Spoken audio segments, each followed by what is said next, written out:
Mūsu dzīves kvalitāti, mūsu realitāti, kurā mēs dzīvojam, nosaka mūsu domas, mūsu sajūtas un mūsu uzvedība. Savukārt to nosaka mūsu pārliecības, jeb citi teiktu arī uzstādījumi. Un kas ir mūsu pārliecības? Mūsu pārliecības ir, piemēram, es neesmu īpaši gudra, es neesmu īpaši skaista, es īsti neesmu saprasta, vai es nevēlos dzīvot šo dzīvi, vai mani jau tāpat neviens neklausās, es jau nevienam neesmu svarīga un tā tālāk.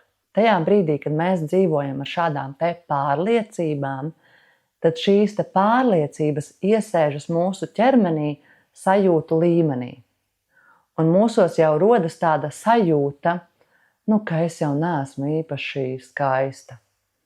Tad es dzīvoju ar tādu sajūtu, ka es visticamāk esmu neglīta.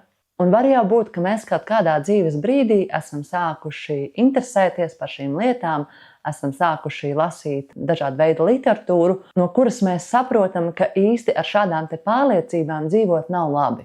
Un mēs mēģinam mainīt šo te pārliecību tīri tādā domu, jeb uzstādījumu līmenī, un, piemēram, tu tagad katru dienu ej pie spoguļa un saki, es esmu skaista. Jā, forši, un viss jau pareizi, bet ja tu saki sev šo te es esmu skaista un skaties uz sevi spogulī un sajūtu līmenī, tu nemaz nejūties skaista. Tas būtu respektīvi tā, it kā tev būtu dziļa brūce kaut kur, tu būtībā uzlīmē tādu kā plāksterīti šai sajūtai pa virsu, un tagad gaidi, ka tavā dzīvē kaut kas mainīsies. Bet mēs taču ļoti labi zinām, ka brūces vispirms vajag iztīrīt.